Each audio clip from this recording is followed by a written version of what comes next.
সেইকাৰণে এই যুদ্ধখনক হৰিহৰৰ যুদ্ধ বুলি কোৱা হৈছিলে আৰু সেই হৰিহৰৰ যুদ্ধ যিখিনি ঠাই আছিলে সেই ঠাইখিনি হ'ল এই অগ্নিগড়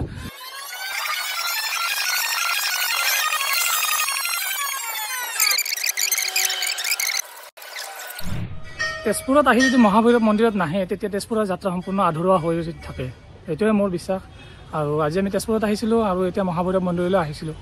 খুবেই ভাল লাগিল ইয়াত আৰতি চলি আছিলে আৰতিত আমিও ভাগ পালোঁ গতিকে খুব সুন্দৰ মুহূৰ্ত এটা আমি পাৰ কৰিলোঁ আজি ৰাতিপুৱাৰ সময়খিনি গতিকে এবাৰ সকলোকে অনুৰোধ কৰিছোঁ তেজপুৰ আহিলে যাতে মহাভৈৰৱ মন্দিৰত ভিজিট কৰে আপোনালোকে আৰু ভগৱান শিৱৰ এটা আশীৰ্বাদ লৈ যাব আপোনাৰ নিশ্চয় কিবা নহয় কিবা এটা ভাল হ'ব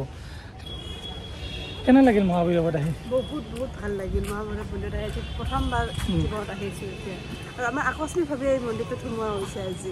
ৰাস্তাৰ আগফালে গৈ থাকোঁতে মন্দিৰটোত প্লেনিং নাছিলে কোনো অকস্মাতে অহা হ'ল মন্দিৰটো কিন্তু আহি খুব বেছি ভাল লাগিল এটা কথা ন তেজপুৰত আহি যদি মহাভৈৰৱ মন্দিৰত নাহে তেতিয়া তেজপুৰত অহা যাত্ৰাটো সম্পূৰ্ণ নহ'ল আহিতে গম পালোঁ যে ইমান ধুনীয়া মন্দিৰটো এই শিৱ বাবা মন্দিৰটো দেখুৱাচোন আৰু এইটো চাওক পিছফালে কি ধুনীয়া শিৱ মূৰ্তি এটা লগাই থৈ দিছে তেজপুৰত আহি মহাভৈৰৱ মন্দিৰত আহক এবাৰ ইয়াত আহি এবাৰ ভিজিট কৰক ভগৱান শিৱৰ এটা আশীষ লওক আপোনাৰ নিশ্চয় কিবা এটা ভাল লাগিব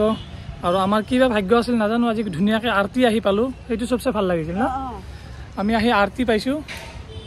এইখিনি চবচে ভাল লাগিল আমি এই মুহূৰ্তখিনি যে আমি ভাগ ল'ব পাৰিছোঁ নাজানো এটা বিশ্বাস আছে ভগৱানৰ মন্দিৰত বোলে মনেৰে ভাবি থাকিলেও যাব নোৱাৰে কিন্তু ভগৱানে মাতিলেহে যাব পাৰি হয়তো আজি আমাক মাতিছিলে তাৰ কাৰণে আজি আমি আহিব পাৰিলোঁ আজি মহাভৈৰৱ মন্দিৰত আৰু ধুনীয়াকৈ আহি আৰতিখিনিও পালোঁ তাৰ কাৰণে খুব ভাল লাগিল ব'লক এতিয়া আমি অগ্নিগড়লৈ যাম তাৰপিছত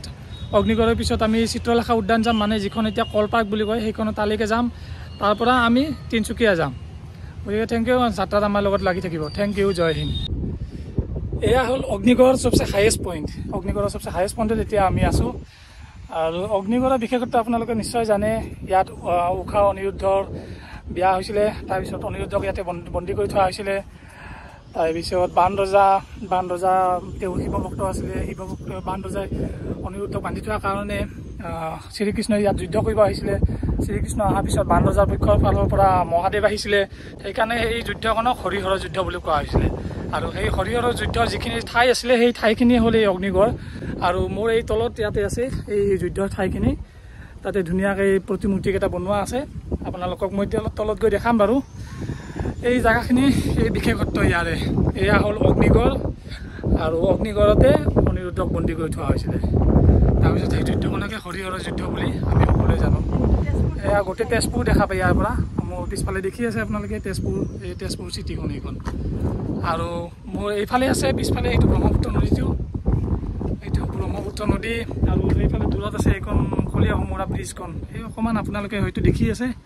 কলীয়া ভোমোৰা ব্ৰিজখন ইয়াৰ পৰা দেখা পায় এইখিনি খুবেই মজা জেগা প্ৰথমতে গ'লোঁ আমি মহাভৈৰৱ মন্দিৰ এতিয়া আহিলোঁ আমি অগ্নিগড় ইয়াৰ পৰা যাম এতিয়া আমি হয়তো ঊষানগৰ যাম মানে কনকলতা উদ্যান আৰু তাৰ পৰা আমি তিনিচুকীয়া যাম কেনে লাগছে বহুত ভাল লাগিল মজা লাগছে না আৰু এইখিনি হ'ল এই জেগাখিনি য'ত হৰিহৰৰ যুদ্ধ হৈছিল এফালে শিৱ এফালে শ্ৰীকৃষ্ণ দুপক্ষৰ যুদ্ধ হৈছিল ইয়াৰ তলত আছে বান ৰজা তেওঁ শিৱভক্ত আছিলে সেইকাৰণে শিৱই তেওঁৰ ফালে যুদ্ধ কৰিছিলে আৰু এইফালে শ্ৰীকৃষ্ণ দুয়োফালে যুদ্ধ হৈছিলে মাজত ব্ৰহ্মাই আহি এই যুদ্ধখন ৰখাইছিলে নহ'লে পৃথিৱী হয়তো চাৰখাৰ হৈ গ'লহেঁতেন আৰু পিছফালে সকলো দেৱ দেৱীসকলে ৰৈ পেলাই চাই আছিলে এই যুদ্ধখন যেনেকৈ হ'লেও ৰখাবলৈ চেষ্টা কৰিছিলে এইফালে ধুনীয়াকৈ প্ৰতিমূৰ্তিবিলাক বনোৱা আছে ইয়াতে এয়াই হ'ল অগ্নিগড়ৰ বিশেষত্ব খুবেই ধুনীয়া জেগা তেজপুৰ আহিলে আপোনালোকে ভিজিট কৰিব ইয়াত মই কেইবাবাৰো আহিলোঁ এইবাৰ মই প্ৰথমবাৰৰ বাবে মিছেছৰ লগত আহিছোঁ মিছেছে আহি খুবেই ভাল পাইছে কেনেকুৱা লাগিছে বহুত বেছি ভাল একদম গতিকে আপোনালোকে এনজয় কৰি থাকক থেংক ইউ জয় হিন্দ আৰু এয়া অনিৰুদ্ধক ইয়াত বন্দী কৰি থোৱা এইখন এইটো প্ৰতিমূৰ্তি ইয়াত বান ৰজা এই আপোনাৰ ৰাইট চাইডে থকা এজন বান ৰজাই অনিৰুদ্ধক ইয়াতে বন্দী কৰি থৈছিলে ইয়াত বন্দী কৰি থৈছে বান ৰজাই আৰু তাৰে অপজিট চাইডত আছে এইখন ফটো বিশেষ ফটোখন য'ত ঊষা আৰু অনিৰুদ্ধৰ বিয়া হৈছিলে এই বিয়াৰ ফটো এইখন আৰু পিছফালে চিত্ৰলেখা এই ধুনীয়া ফটো এইখনো ফটো নহয় প্ৰতিমূৰ্তি ইয়াত ধুনীয়া এইবিলাক খুবেই ধুনীয়া হিষ্ট্ৰী হয় এইবিলাক আমাৰ অসমৰ আৰু অগ্নিগড়ত এই হিষ্ট্ৰীবিলাক আপোনালোকে ভালকৈ দেখা পাব আৰু হিষ্ট্ৰীবিলাক ভালকৈ পঢ়িলে আপোনালোকে গম পাব ইয়াৰ হিষ্ট্ৰীবিলাক খুবেই ধুনীয়া প্ৰতিমূৰ্তি বনাই থৈছে এয়া হ'ল চিত্ৰলেখা অনিৰুদ্ধক শোৱাপাতিতে উঠাই অনা এই দৃশ্য চিত্ৰলেখা এনেকুৱা এটা গুণ আছিলে এনেকুৱা এটা বিশেষ মহত্ব আছিলে তেওঁ কিছুমান কাম কৰিব পাৰিছিলে আৰু তাৰে এটা প্ৰতিবিম্ব এয়া যেতিয়া উষাই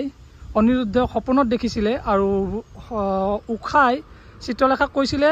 সপোনৰ ফটোখন আঁকিবলৈ তাৰপিছত চিত্ৰলেখাই ধুনীয়াকৈ ফটোখন আঁকি উলিয়ালে তাৰপিছত আঁকি উলিয়াই চিত্ৰলেখাই সেই অনিৰুদ্ধক গৈ পেলাই শোৱাপাতিতে উঠাই লৈ আহে আৰু ইয়ালৈকে লৈ আহিছিলে ইয়াৰ অগ্নিগড়লৈকে লৈ আহিছিলে আৰু অগ্নিগড়তে সেই চিত্ৰলেখা উষা আৰু অনিৰুদ্ধৰ ইয়াতে বিয়া হৈছিলে